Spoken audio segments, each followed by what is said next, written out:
Good evening, everyone. It's time for a bedtime story. Tonight, I had a lot of requests for a Bigfoot story. So, tonight, my Bigfoot story is going to be about Bigfoot. Or, my bedtime story is going to be about Bigfoot. I'm also took some advice that you guys gave me in the comments, and I have a selfie stick, so I'm not holding the phone, and hopefully it's not all shaky or anything. I'm not quite I'm not quite sure if I'm holding it like correctly or not. I never really used one before. But anyways, I thought that I would tell a little bit about Bigfoot. I'm going to write a book about it, so you might see some of these things in my book. Hi, Mark from Utah. Good to see you, man. And in fact, Mark, I'm looking forward to talking with you when I get a little more equipment. For sure, man. I want people to come on the show and tell their stories and stuff. So I'm looking forward to it. Hi, Ito and Woolly Booger. Hey, you guys. Man, Woolly Booger. Right on, my man. I like that name. Thank you so much. You guys, you really are encouraging me. I wanted to let you guys know I put a donate button, a PayPal donate button. It's on the cover. We call it the cover picture of my YouTube account, and you don't have to donate. Nobody has to donate.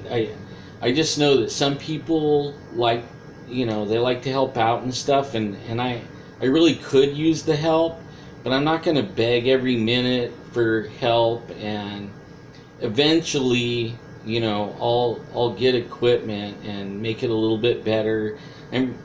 I'm not going to go like full out, spending a lot of money or anything. I want to keep it really personal, like coffee, having coffee with you guys, or little one-on-one. Like I feel like I'm doing like a little, coffee time, like a coffee chat with everyone, little one-on-one FaceTime with everybody, and hopefully, a little bit down the road, I'll have at least enough where I can Skype some people in and have real chats with people and take real people's stories, because I know there's a ton of people out there that have Bigfoot stories and ghost stories and bedtime stories. And I want to be personal with everybody, with all my friends. You guys are not subscribers, you're my friends. No, I'm not part of Paranormal Central, like on a daily, weekly show with Jeff anymore, but only we're still friends. We still will do projects together. Occasionally I might drop in and sit in the studio with them. I don't know how many times that's going to be or anything like that, but I don't see anything wrong with doing this, having chats with everybody and telling stories and do that kind of stuff.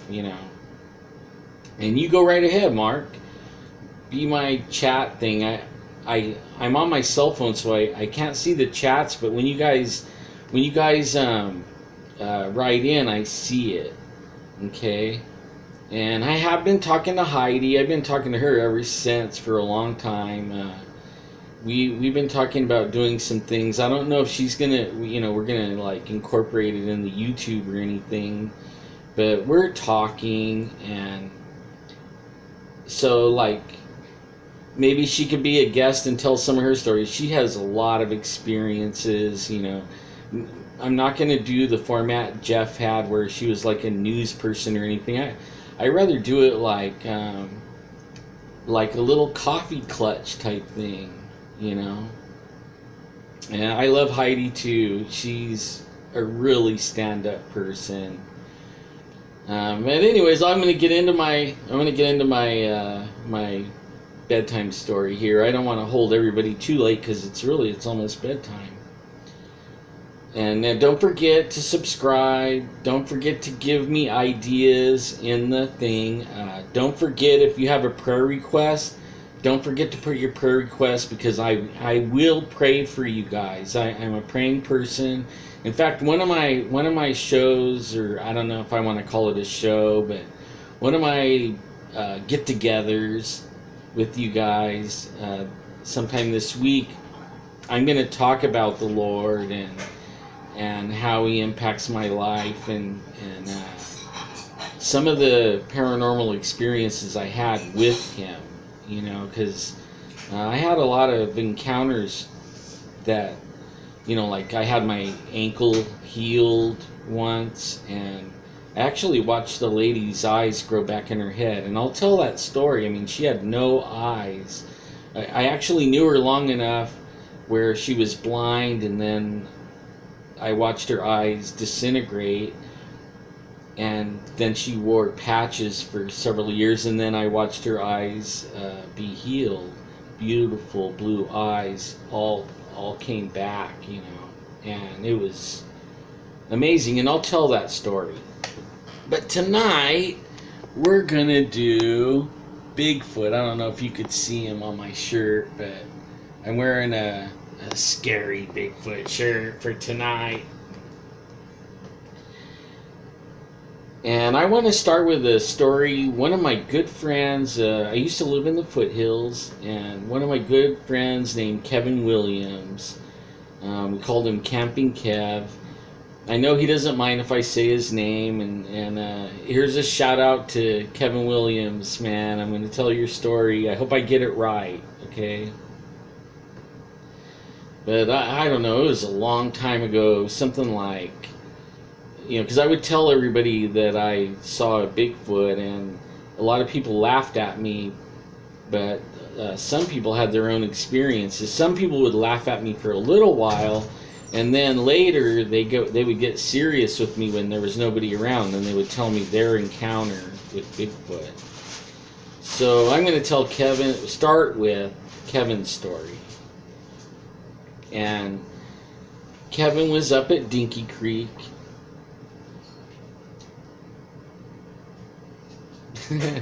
My wife has to check in on me every night, make sure I'm awake, I guess. I don't know. But Kevin was up at Dinky Creek, and I think he was deer hunting. I'm not really sure. But it was just got dark, and he had a little Toyota extended cab pickup truck, and he pulled over to the side of the road for a minute and was doing something in his truck, and something like got on the back of his truck, you know, and it pushed the weight of it pushed it down. He thought maybe a bear or something was, you know, trying to get what he had in the back of the truck, and so he felt the back of his truck like lower down, and he looked in his rear view mirror. And you know the brake light on the back of your truck on the cab, he was holding the brake, so that was lit up, and it had lit up what he says was a Bigfoot or a wolf man or something, but it was like a hairy hominid. And he said it looked really mean, you know, and it was staring at him, and its eyes were glowing red. And it scared him. It scared him really bad, and he was already in gear and everything, and man, he just pushed on the gas, and he took off. And I don't know if everybody's familiar with, I know a lot of people aren't, but Dinky Creek Road has straightaways, and he was on one of those straightaways, and he said he really floored it. He was doing like 60, trying to get away from this thing, and he really wasn't watching his mirror. He figured he was losing it, you know. He was losing the animal. He was getting away. And as he approached the curve, he looked in his rearview mirror to see, how much distance he put back there, and he realized it was right behind him, eyes glowing red, and it was chasing him. And he said then he really floored it, about wrecked going around the corner. And he said that, he'll never ever laugh at me because he saw that. And Dinky Creek is a real favorite place for everyone to camp. And there's a lot of stories from Dinky Creek. I heard stories of white ones and multicolored, like white with brown, dark brown colors on them. Kind of like if you're playing Star Wars and you were a Wookiee, you could make multicolor Wookiees, but it was like white on the top and had like brown pants, it looked like, but it was a Bigfoot. So my second story, now that's Dinky Creek. Okay, now down the hill from Dinky Creek is a lake called Pine Flat Lake. And some of my friends decided they're going to go camping over at this lake. And if you drive behind the lake, where the river feeds in, the Kings River feeds into this lake, there's a dirt road that follows the river. And they had got back past the lake, and they found a wide spot. They found a wide spot where they could make their camp, and they were just going to camp right by the river. They were going to do some fishing and floating, but they had got there kind of late, and so they set their camp up, and they built a fire, and they were getting ready to make some s'mores, and they had their kids with them, and everybody was with them, and they were all crowded around. Now, how the layout of the land is there's a really steep hill on one side, then there's the road, and then there's a steep drop off, and there's the river. And it's a rough river. A lot of people they have white river rafting trips that go down through there regularly all summer, as long as there's good water. But they were all sitting there making s'mores, and all of a sudden, without warning, they didn't hear anything coming or anything. All of a sudden, this Bigfoot jumps. They're telling me, it jumped into the fire. I think maybe it was probably not standing in the fire, but then it could have, who knows. But it jumped down right into the middle of them, and it was huge. They said it was real massive, strong, and real tall and scary, and it was growling at them. And as it turned and looked at everyone, it was looking everybody in the eye, growling. And then it took one step, dove in the river, and swam away. And these people gave away all their camping equipment, their rifles. They're never going out ever again to the mountains. In fact, I was talking to my friend that told me the story here recently, and he told me that his then girlfriend, now wife, is still seeking counseling because of that one night of the Bigfoot jumping into their fire. It really scared those people to death. I never had an encounter like that. I've been scared by them, but I never ever had one, like face to face growling at me like that. But boy, that's scary. So I also thought, since I'm doing Bigfoot, and I don't know how many people, when the TV shows talk about your sightings, they usually edit it wrong. So, and I don't know how many people watch the show, and I don't think I've ever really told everybody exactly, like on the air, or shared my complete Bigfoot encounter. But I was like 27 years old, and I was on a deer hunt, and I was hunting with my dad's best friend. My dad had passed away about a year before, and him and my dad would go deer hunting like every year, camping all summer long from the time I was born. You know, we went camping every summer, every weekend. I mean from the time I was born, I was in a playpen, and with my dad's best friend's son, we were the same age. So me and him grew up with, you know, camping every weekend.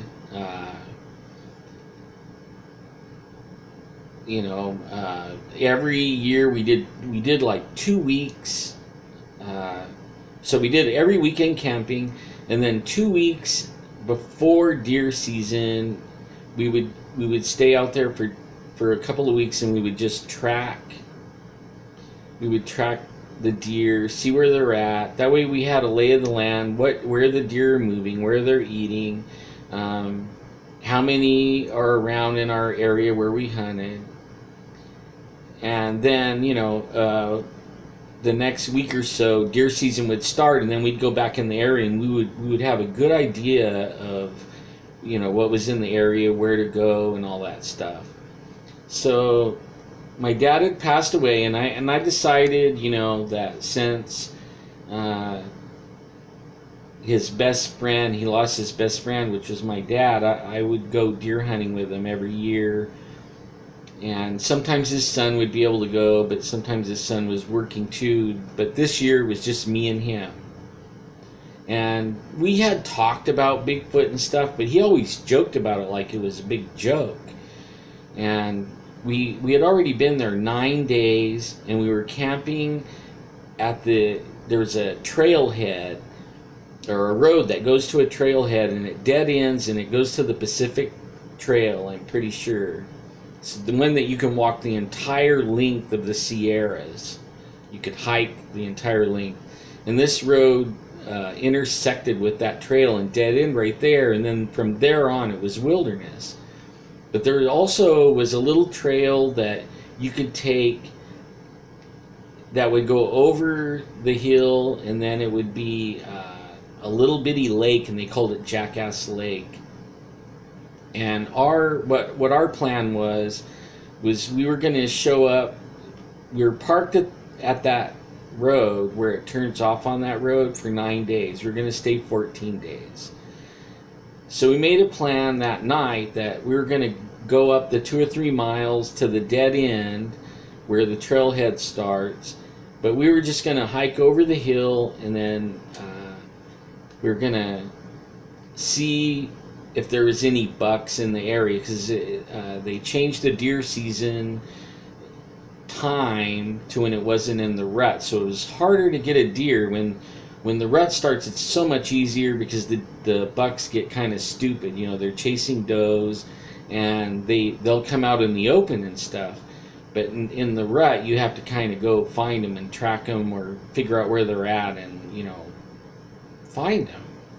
And we decided that we thought, we could find them.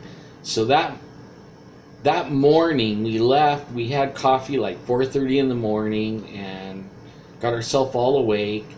Drove to the end of the road, and we were in a cab over camper in a 1968 Ford F-250 regular cab. And we have this big, huge camper on the back, and we park where we can see facing in the direction that we're gonna hike over this hill to this lake. And we're sitting there chit-chatting, and we actually, it's really weird, is we actually talked about Bigfoot, and he was just trying to get my thoughts on it. And sometimes I wonder if he knew that Bigfoot was going to come over. I mean, the guy would take me. He taught me almost everything I know about hunting, him and my dad. And I learned a lot from these guys.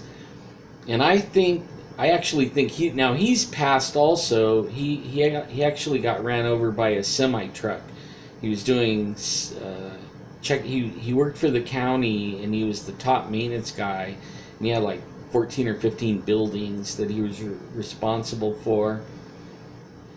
And he was checking on employees, and he was driving out to a satellite building out, and a semi truck ran a stop sign and ran up on him and killed him. And that was like several years, or 15 years after this event, you know, that I'm telling you about right now. Well, we were sitting there and we were talking about everything, and we did touch on Bigfoot a little bit, and it was real dark, and the idea was when it got light enough that we could see the ground enough to walk without a flashlight. We did not want to take flashlights because we don't want to alert the bucks are leery at deer season, any movement or flashlights or anything, and then they'll run off, pretty far away. So we didn't want to spook them with flashlights. So soon as it was like light enough to see, good enough to walk, but still dark, we're going to take off and head over that ridge and go in there and find a good place to sit down and see if we can't get us a buck. Well, as we're sitting there waiting for it to get light enough, now at this point you can't see anything. You can't see the rocks, you can't see the trees, you can't see the ground, but at the top of the ridge you could see where the sky was starting to lighten up, and you could see like the silhouette of the ridge and bushes and stuff like that. You could see the silhouette of things. And as we were sitting there, I seen the silhouette of what I thought was a bear in a bush. And it was I can't remember the name of the bushes now. A manzanita bush. I mean, almost all of it was manzanita bushes. All over the side of the hill, it was tree line pretty much, so there wasn't a lot of trees. And I thought it was a bear, and just so happens I had they do a lottery for bear tags, at least at that time. This is like 1987. And I got drawn for the bear tags, so I had bear tags, man. I was elated, and I had a Weatherby 300 Magnum with a 6x18 variable scope with a rangefinder in the scope. I mean, it was like a $900 scope on a $1,500 rifle that I inherited when my dad passed away. It was like his baby, But only since I had a bear tag, usually I carried a 30-06. I had a pre-64 Winchester, and I made all my own loads. I reload all my loads, okay? I grew up reloading. We never bought bullets. We always bought brass, and we bought the bullets and the primers and the powder, and we put together our own loads, and we put them together for a cold barrel. So a lot of you guys will know what I'm talking about. A lot of you guys won't know what I'm talking about, but we reloaded for our own. So that way I knew that, I could shoot the eyeball out of something 1,000 yards away with this rifle, no sweat. And I see a bear. I have bear tags. I'm getting excited, I'm like, oh man, there's a bear in the bush. And, I'm going to get him. I'm going to bag a bear. I'm going to bag a bear. I mean, I was like really excited. I'm going to get a bear. I'm going to get a bear. I'm going to get a bear, And, I'm intently watching this thing up there. And then all of a sudden the bear stood up. And it wasn't a bear. It was a man. It was like, huh? Okay. Now, we've been camped down there for 9 days at the start of this road. There's no other way to get up there but go past us, and nobody's been back there for 9 days. We haven't seen anyone. So either that guy got there before us, or, he snuck by or something. And then I realized, he didn't have a gun. He didn't have a light. he was dressed in black. I mean, I know it was dark and everything, but you could tell he had really dark clothing, like black clothes. It was like, who is this guy? And we're talking back and forth, like, where did that guy come from? What is he doing up there? What an idiot, Here it is, deer season and bear season, and he's wearing black. I mean, like, where did he come from? Like, he isn't very experienced in this, because if I was a lesser hunter, somebody that had just maybe got my hunting license and that year, and it was my first time out, I might have shot him while he was leaning down in the bush. Like, oh, there's a bear, bang, shoot right in the bush. And I mean, I've seen other people do that. And so I was a little bit concerned for this guy, like who he was and what was he doing, And when he stood up, he stood there without moving, for like 15 minutes. I mean, he was looking down our way, so I thought he was looking at our camper, and I thought he was wondering where did we come from, because he was standing there for a long time. Oh, incoming call. Well, that's really a shame. How annoying. I hope somebody picks it up. I didn't account for the phone. What a drag. Well, I'm leaving it in. This is live. This is what happens, Anyways, the guy's up there. He's standing there for a long time without moving. And then all of a sudden he starts walking down the hill right to us. And he's doing it weird, okay? Like most people will start walking down the hill and they'll they'll go down the hill. This guy was only walking like 5, 6, maybe 8 steps, and then he would stop again and stand there for 10, 15 minutes without moving. I mean, he wasn't moving. And it kind of looked like, like he looked like basketball player legs and a narrow waist, but the top half of him, the shoulders and chest and everything. I don't know if everybody knows what I'm talking about on this, but do you remember those down coats, and they were all like puffed out, real puffy,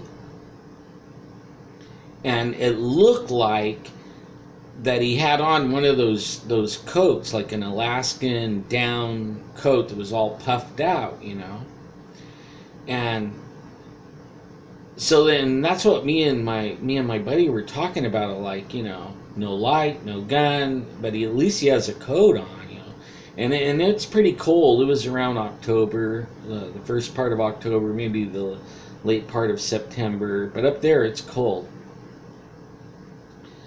So as he walks down the hill, I'm noticing, like, at some points I could see from head to toe, okay, and then at some points half of him would be behind the bush, but I always could see from his waist up, no matter what bushes he was behind. And I hadn't really thought about, like, how tall the bushes were in relation to him, or anything. I was mostly like tripping out on what is he doing there? Why doesn't he have a gun? Why doesn't he have a light? He doesn't have anything in his hands. Like, it was more like puzzling, like, what in the world is the guy doing, there? It's out of place. Like, something's wrong. He should not be there. In fact, we were joking, like, when he gets to us, I'm going to chew him out, okay? Where was this at? This was, I don't know if you guys are familiar, there's a place called Jackass Meadow right off of Basore Road, and I think the road was called Norris Creek Trailhead. I'm pretty sure that's what it was. It was Norris Creek Trailhead Road, and it's like just catty corner, just down, I guess, east of Bowler Campground. It's on the other side. You follow Minarets Road until it dead ends, and then it turns into dirt, and it turns into Basor Road, and then you follow Basor Road, and if you follow it all the way around, it'll come out at the Pines Resort at Bass Lake. Okay, so you start off in North Fork, and you go by Redinger Lake, Mono Lake, Mammoth Pool. You go by Mammoth Pool, and you keep on going, and then it dead ends. If you keep going straight, you go to Granite Creek, Strawberry Mine, and that dead ends too and goes into the wilderness, and it actually feeds the San Joaquin River. But you go left and you follow Basor around, and you go like, I don't know, 8 miles or something like that, and there's this campground called Bowler Campground. And in fact, where the stop sign there's where the stop sign is, there's a pack station right there and a little store and everything. I can't remember what the name of it is. But we were down that way. We went up Norris Creek Trailhead. We were at the end of Norris Creek Trailhead. Hi, Aaron. Okay, now the guy's coming down the hill, straight at us. He's walking.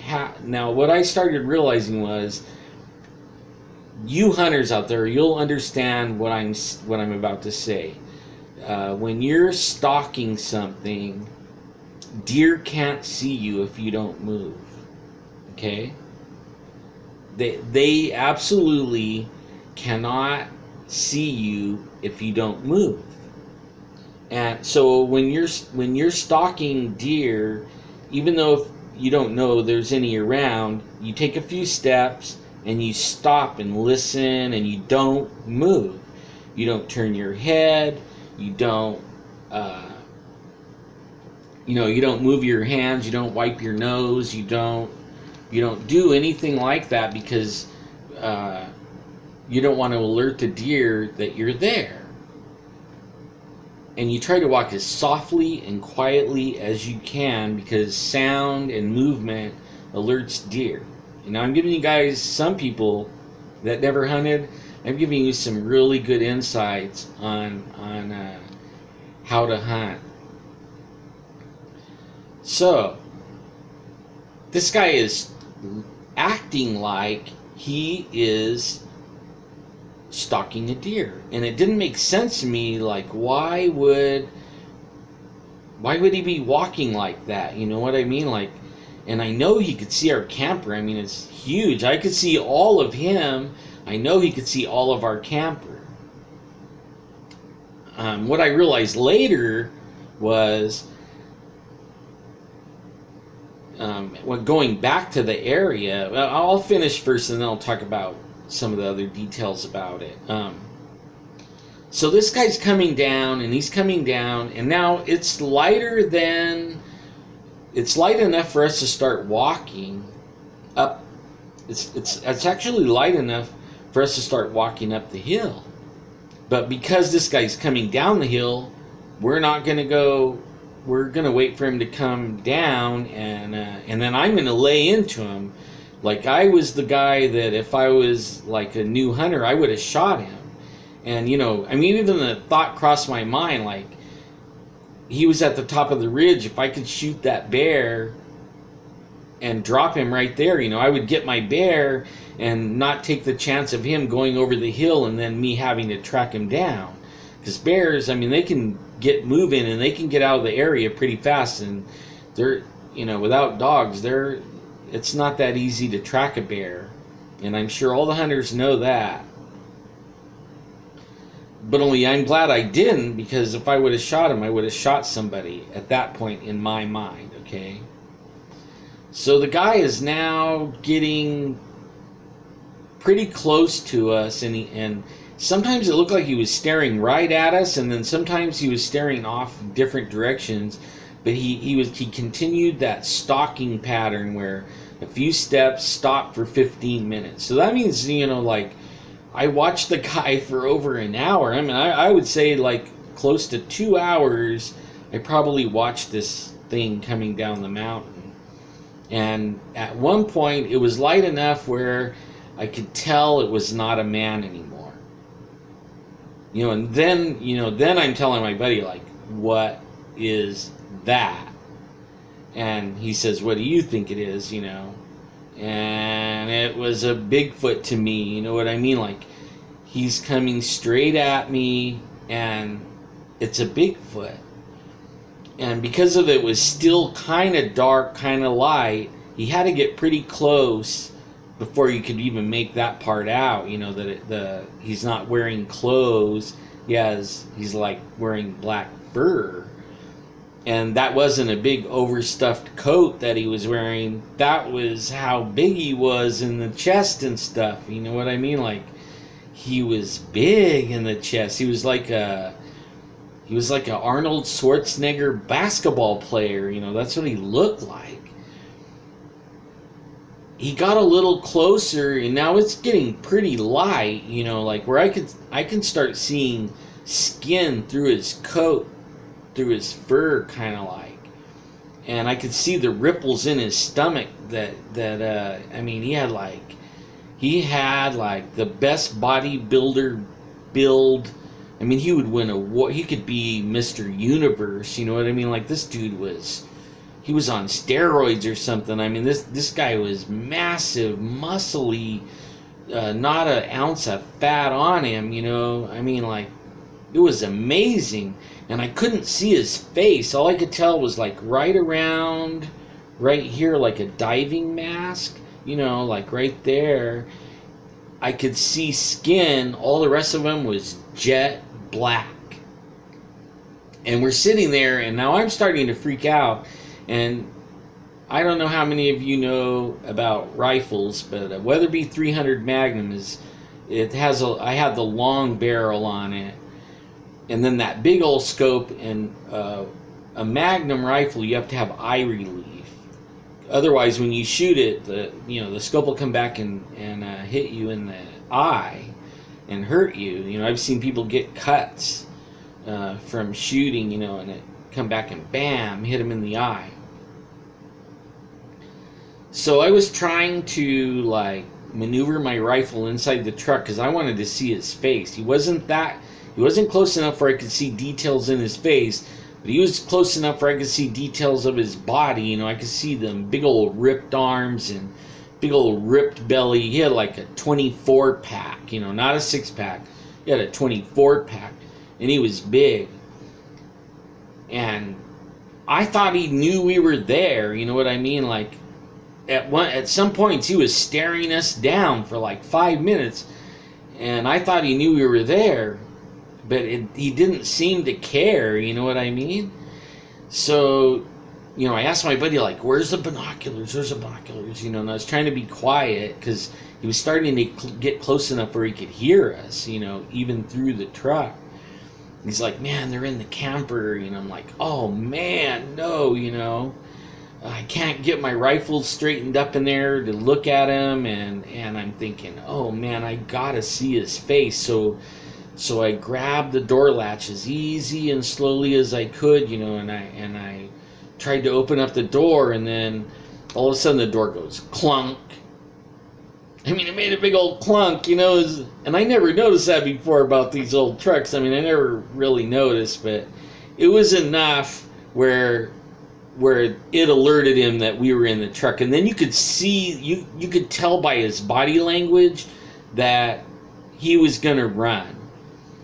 But he froze for a second, and I threw the door open, and I dropped the rifle down, and I think he took it as a threat, But I really wasn't going to shoot him. I just was going to, I wanted to look at him, really. And even my buddy was yelling at me. He's like, don't shoot him, don't shoot him, don't shoot him. He's a human, And I'm thinking in my mind, yeah, right, like, I'm going to shoot him. What if there was another one? What if I dropped him? And if you ever drop something that big looking, that massive looking, you drop it on the ground, I guarantee you're not going to be looking for the other ones. You're going to be afraid that's going to get up and get you. You know what I mean? I mean, I had no intentions of finding out if there's another one, and the only way I could find out is shoot it, and I'm not shooting it. You know what I mean? Like, no. I'm not that stupid. You know what I mean? I'm not that stupid. But I mean, he was still yelling at me, don't shoot him, don't shoot him. You know, and I was thinking, like, shut up, man. And he's yelling, and then all of a sudden, you know, me and this thing are like looking at each other, and then he takes off running to my right. Now, this is tree line. Okay, there's only one big ponderosa pine, and it was probably about 250 yards away from him, and he made a beeline for it. There's no rocks or anything, just bushes and that tree, and he cut straight in front of me, and he was running for that tree. And he was moving so fast that I couldn't drop my eye in the scope. So I just followed him with, and I mean like this fast, you know, 250 yards. And he did it in like 5 seconds or 7 seconds. I mean, it was like, now you see him, now you don't. He went behind the tree, and then I'm following him with the rifle, and I went past the tree because I didn't expect him to. I expected him fully to go by the tree. I had no idea the tree was where he was going. You know what I mean? Like, he went by the tree. Early, I thought he was going to go by the tree, but then he didn't come out. You know, and I went by the tree, and then wham! You know, I bring the rifle back, and then I drop my eye in the scope. You know, and I'm scoping that tree, and my buddy's still yelling. You know, I'm like, I'm not gonna shoot him. You know, I just want to look at him. He's like, good, but don't shoot him. You know, like, I'm not. I just want to look at him. I go, where did he go? He goes, I don't know. And, you know, now I am freaking excited. My eyes are watering. My skin is crawling. My hair feels like it wants to fly back to town. I mean, my body really wanted to run. I had a feeling like I want to run. But only my mind was like, I want to see it. I want to see it. I want to see it. But my body's like, getting the heck out of here. Get the heck out of here, you know. And he never came out. And pretty soon, you know, I mean, I looked up in the tree, and then I scanned all around the area, and I never saw another peep of him, man. He just flat disappeared like a ninja, right? I mean, like, poof, he was gone. So then I told my buddy, like, after it seemed like a long time, but it was probably only like 10 minutes or 15 minutes. I mean, I gave it that long because I wanted to go over there, but I want to make sure that, you know, if he ran off, I want to make sure that he ran off and he wasn't there now. You know, like, I want to go when it's like safer. But I mean, still no guarantees that he wasn't there. So I told my buddy, I'm gonna go find him, I'm gonna track him. He's like, don't shoot him. I'm like, no, you know, I'm not gonna shoot him. But then I'm not brave enough to go to the tree. You know what I mean? Like, I'm not gonna get anywhere near that tree. So my idea is to go where he first stopped before he started running, and I'll catch his track right there, and then I'll follow him, and then that'll also give me another angle of the tree. So I walked over to where he was, and I mean, I could barely walk, man. My knees are like jelly, and it still felt like I wanted to run really bad. I mean, I was fighting this run instinct thing. And I get over there, and I find these massive tracks. It was like decomposed granite, and you could see the toes and everything. I mean, it was, and it looked like when he took off running, he actually gripped with his toes. It looked like he gripped the ground and like launched himself, and actually threw like dirt back. You know what I mean? Like, it's like sandy, gravelly. I don't know if anybody ever seen decomposed granite, but so I start looking. I'm standing there where he was standing, and I realize, you know, that he launched himself by using his toes to grab the dirt or the ground. And I start looking for the next track. And, you know, I'm thinking like 6 feet at the most. for a track. And there's nothing, and there's nothing, and there's nothing. I keep looking, like 10 feet, nothing. I'm thinking, what the heck? Like 15 feet, about between 12 and 15 feet, there's a track. And I see that track, and I look at the track that I'm standing by, and I see that track, and there's nothing in between. I look at my buddy, I'm like, oh my God, and he's just sitting in there smiling. And the track, he's like, ha, idiot, and I could see it in his face. So I walked to the next track, and I think that, he probably touched the ground somewhere in between, because there's nothing that leaves tracks like that far apart. They don't, I get to the next track, and I look back at the track I was at. There's still no track in between. And then I start scanning for another track, and again, that track was way over there. Now, now I'm freaking out real bad, because the distance between the tracks was it was impossible. In my mind, that was impossible. Completely impossible. And I followed the tracks. Every one of them was that far apart. I couldn't find anything, in between, which would have made more sense to me and make it, like where, oh, yeah, okay, everything's okay. Not the case, okay? Not the case. All the way over, it was 12 to 15 foot between track prints. And when I get to the tree, and believe me, I am looking up the tree. I kind of made like a half circle around the tree to make sure he wasn't up in the tree. But he wasn't in the tree, and as I approached it, it looked like that he turned in midair and slid in behind the tree, and he slid like 2 feet and pushed all this pine needles and granite, decomposed granite and dirt, sand, whatever. He pushed it up, right up behind that thing, right behind the tree. And then I could see where he went straight away up the hill again that he just came down. And I was like, whoa, wow. And so I started tracking it up the hill. And it was still, 15 feet apart on the tracks. It was just unreal, unreal size of a foot. Just massive. The only track I ever seen that came close to that was Ron Moorhead's track. But I think the track I found was a little bit longer than that big old huge track that Ron Moorhead has. But it was just as wide as the one Ron Moorhead has, right?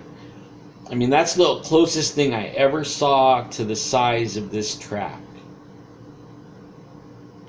So I track it, and then, it's kind of like flat a little ways, like probably 30, 40 yards. And then it starts going, really climbing, going up the hill, going back into all this buckbrush and manzanita. And the trail goes right into the bushes. And I get there, and I'm thinking, okay, like when it hit the hill, it was digging in with its toes again, and it was throwing dirt back like 5 feet. And that's incredible to me. Like, man, what can do that? What could do that? So I get to the bushes. I'm thinking, I am not going in the bushes. I am not going in there. Like, he could be anywhere in there. It was like a maze of trail, areas where he could have went. He could just be right around the corner and just, his tracks are 15 feet apart. If I get too close, I'm dead meat. You know what I mean? Like, I don't want to find out anything more about anything about him. You know what I mean? So at that point, I think I'm going to look back at I'm going to look back at my buddy and see what he's doing. And when I look back, all I see is a tree. I cannot see the truck at all.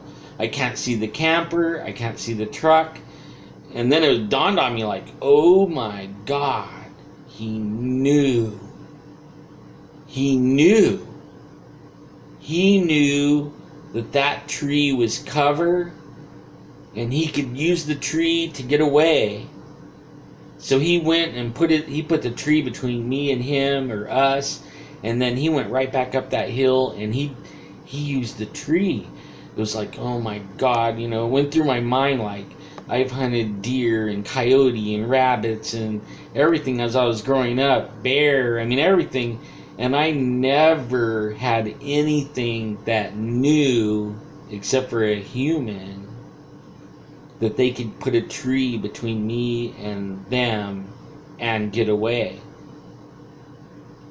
So I look back into the bushes, because I'm not going to stand there very long, and then, all this is going through my head, how far the track is, the spread of, the stride, or whatever we want to call it, the idea that he used the tree to get away and use it as cover. And I'm standing there looking at these bushes, and then it's like, oh my God, the bushes are 3 feet over my head. 3 feet over my head. This Bigfoot, when I watched him walk down through those same bushes, it never went past his belly button. You know what I mean? Like, I always could see from his about mid belly button up when he was behind the bushes. And here this bush is 3 feet above my head. I'm like, whoa, like, wait a minute, like, okay, I'm trying to, like, think real fast here, like, I'm, 5'8", 5'9" and a half, something like that. 3 feet more, that's like 8 foot, maybe 9 feet above my head. And now there's, from his belly button on up, like, he is a good, 11 or 12 or bigger. You know what I mean? Like he's huge. I really don't know. I know he was 12 foot or bigger. Had to be. And then the thought, like, his stride was 15 feet. Like, oh my God, that started making sense. That makes sense. If you're that tall and you're running, your stride is going to be like, 15 feet. Like, and then I was thinking, oh my God, I got to get out of here, Like, I got to get out of here. And I turned around, and then I started, like, doing circles. Like, I was spinning around in circles because I was afraid he could come from anywhere now. Now I was freaking panicking, And I got back in the truck. I finally made it back to the truck. And he's like, do you want to go up over the hill? I'm like, He goes, we'll be fine. He goes, they've never attacked anybody. Then he starts telling me about Bigfoot. He says like his 4th time or 5th time that he ever saw a Bigfoot up there in all his years. I'm like, what? I'm like, how come you didn't tell me that like a long time ago when I was a kid? Like, why didn't you tell me, man? That's not cool. And he was laughing. He goes, they won't hurt you. I'm like, yeah, right. That thing could rip the door off of this truck and take both of us out. Like, it could tip the truck over if it wanted to. It had to be taller than the camper. Like, man, what in the world? Oh my God. And he told me these stories about, the Bigfoot and when he saw it. And then that we go back to, he decides we're going to go over, and we start hiking up this hill, and he's like casually hiking up the hill like nothing ever happened, and I'm following him and being real quiet, not moving, like I'm not making no dust, I'm not making a peep, I'm trying not to make any sound at all, you know, like I don't want it to know I'm coming. I want to surprise it, you know, even though I think that it's probably still watching me. I had that feeling it's still watching me, it's still watching me. I just knew it. We hike up to the top, and then we find some other tracks of a smaller one, you know, and then it was like, oh man, I was right. You know, if I would have shot him while I'm like messing with him, trying to make sure he's dead, the other one would have ran up and popped my head off or something, you know, ripped me in half. Like, whoa, you know, that was it, man. I told him, you know what? I'm not going any further. Like, let's go back. You know, he started laughing, and we walked back. And then, you know, the whole time back, I'm like spinning in circles, like, you know, like, he's walking regular, and I'm like doing 360s all the way down. Like, nothing's gonna get me. You know what I mean? Or unless it's really, really fast, but nothing's gonna get me. And we both took a different vehicle up there. He drove his camper up there, and I had a 67 Chevy Impala station wagon. I'm a family man, right? I got a lot of kids. So I'm sleeping in that, no curtains or anything, and I didn't sleep. You know, most of the time I slept with the sleeping bag over my head, and every once in a while I would peek and look at the window. If there would have been a Bigfoot looking in the window at me, which I fully expected, I would have died right there. That would have been it. I would have breathed my last breath and went, ah. You know, I mean, the fright would have killed me. I was already frightened to death. I lasted 2 nights more, and we were supposed to stay, you know, another 6 or 8 nights or something like that. I mean, I wasn't gonna. I went home, and you know what was really weird? I get home, and you know, I grab my bag and this and that, and I open up the door, and when I open up the door, the news is on, and they're talking about Bigfoot, and there goes Patty running across the screen. I lost a gasket, man. I mean, my bags went one way, and I started yelling, you know, there he goes, oh my God, there he goes, you know. I mean, exactly what I saw is running across my TV screen, man. I freaked out. Everybody, my kids, my wife, everybody's looking at me like I freaking lost it, you know. I mean, they freaked out on me, man. They thought I was nuts from that, you know, like, oh man. I mean, that was a trip. But I know Patty's real. Especially like when you see Patty, there's that space right there around her eyes where the skin is and everything else is fur. That's exactly what I saw, you know, and I never really thought about that until I saw Patty. And, oh man. Well, that changed my life, okay? At that point, I didn't go hunting ever again. I absolutely did not go hunting. In fact, I didn't go camping for 6 years. I stayed out of the woods for 6 years completely because not only did it freak my paradigm out, I grew up, like I was telling you, every weekend in the summer, and then 2 weeks before deer season, then 2 weeks with deer season, and then a few years as a kid growing up in Yosemite for a few years. I had things happen to me as a kid that I couldn't explain, like fear. Even as an adult, I would go deer hunting all by myself all the time, and fishing and hiking and stuff like that. And there would be times when fear would come over me, and now I know why. There was times when rocks would be, you know, like I would be at a creek sitting down taking a break, and a rock would come and splash next to me, and it was a big enough rock where it would hit the bottom of the creek, and you could hear the rock hit rock in the creek. You know, and I knew it wasn't a pine cone. The whole forest was quiet.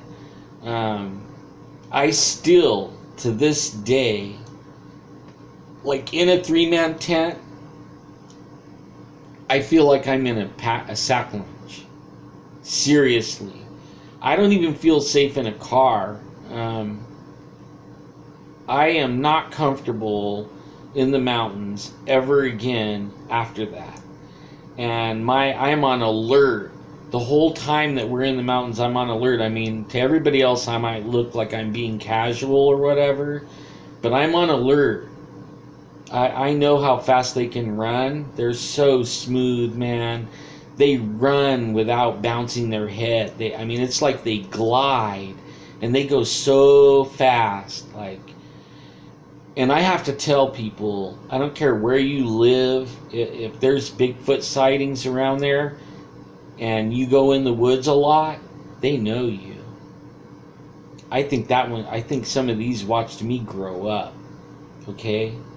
Like people that go camping at Dinky Creek, they're being watched all the time. When you go out day tripping, you're being watched. You're probably being followed by them. They are really good at being elusive, quiet. Like you won't, unless if you don't know what you're listening for, you will not know they're there. I mean, once you know they're real,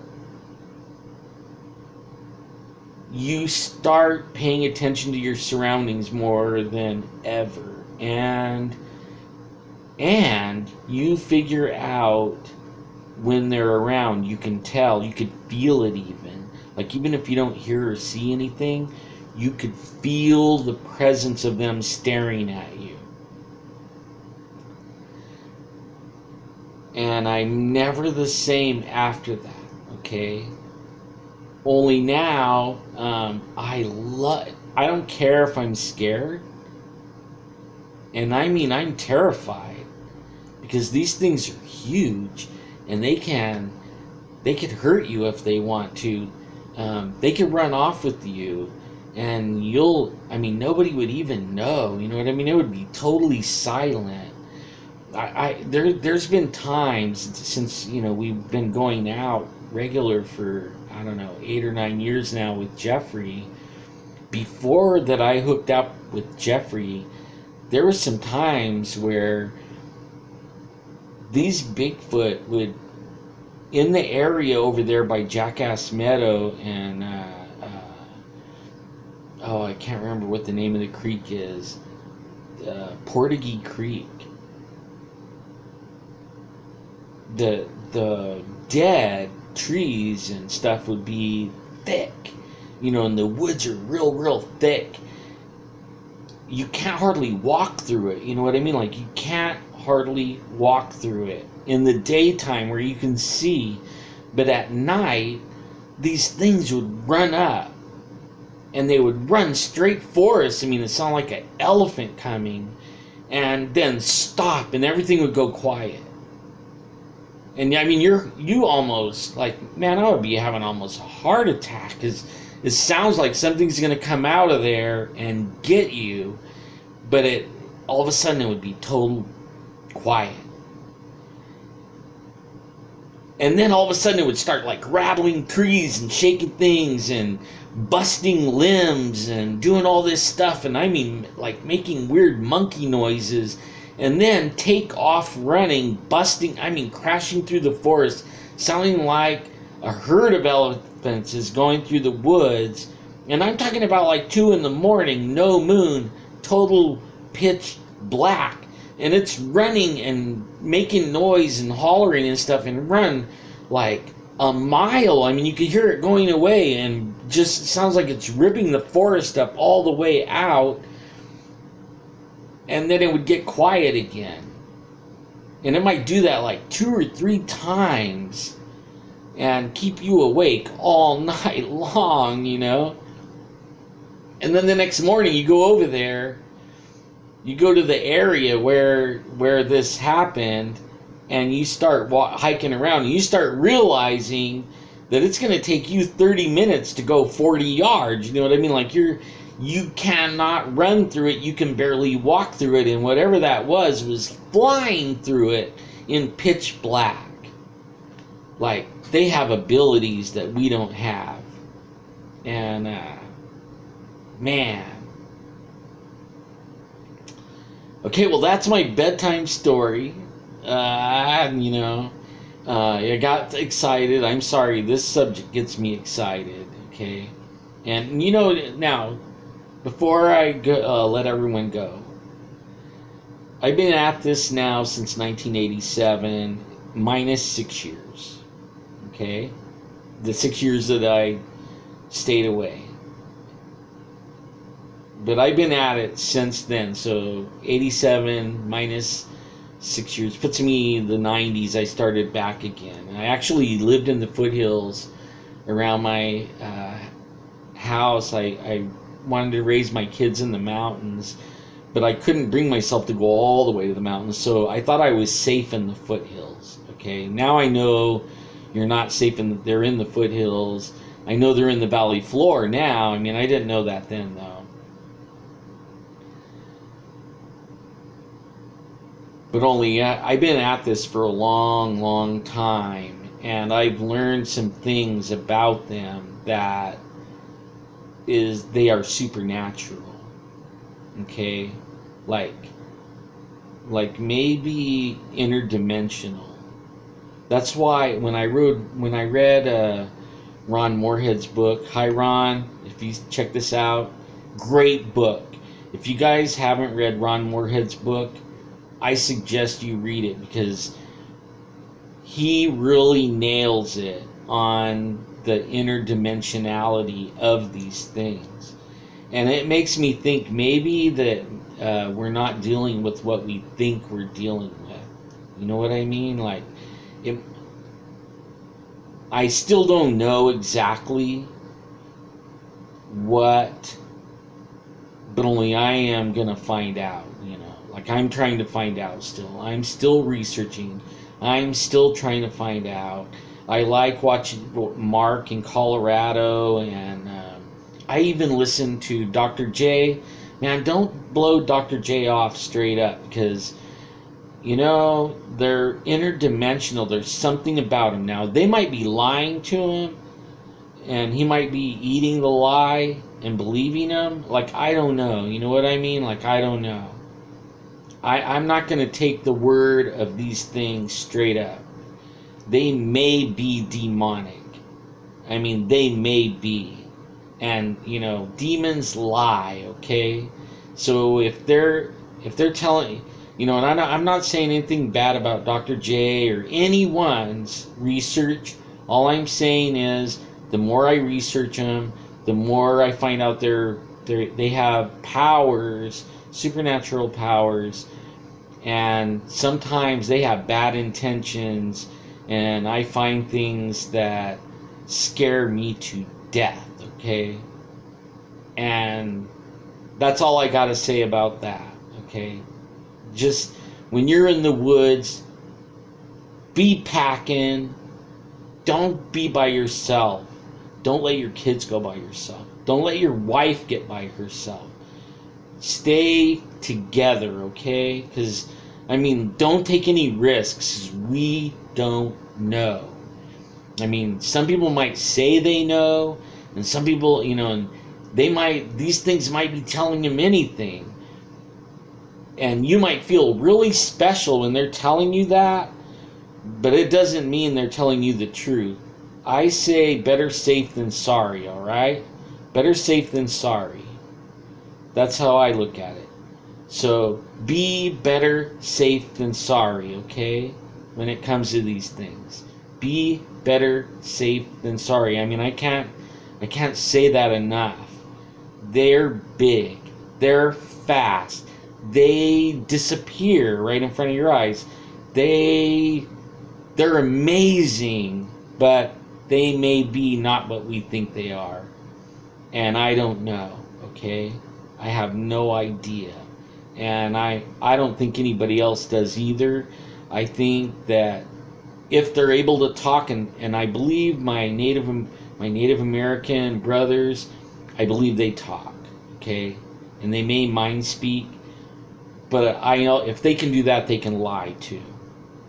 So don't just fall for anything, okay? Be better safe than sorry when you go in the mountains. Still enjoy the mountains, but be aware of what's going on around you, all right? And protect yourself at all times, and don't be alone, all right? I mean, this is coming from me, and I mean it from the bottom of my heart, okay? And this is my bedtime story, and I think you guys are great. I love all you guys, like, to death, man. Well, not to death. I love you to life. I believe that you're all my friends. If you're inclined to send a donation so I can get something so I'm not shaking around like this and getting a 1080p camera. I mean, I don't want a lot, just so I could put some of you guys on and we could have chats, man. There's some people out here that are in my chat right now that I've been watching, and I can't keep up with it because I'm looking at this little screen. I can't even hardly read it. But I want to have chats with you. I know there's some people out there with experiences, and if I could get the stuff together, we will have that chat. Okay, we will have that chat. I don't care if you're famous, not famous. I don't care. You're my friend, and I love you. I love all of you. And you know what? Put your comments in the bottom. Subscribe, share, and if you need prayer, put it down there because I pray for people. If you say that you need prayer, I will pray for you. And I love you guys. You have a good night. I hope you don't have any bad dreams, all right? Okay. Good night, everybody.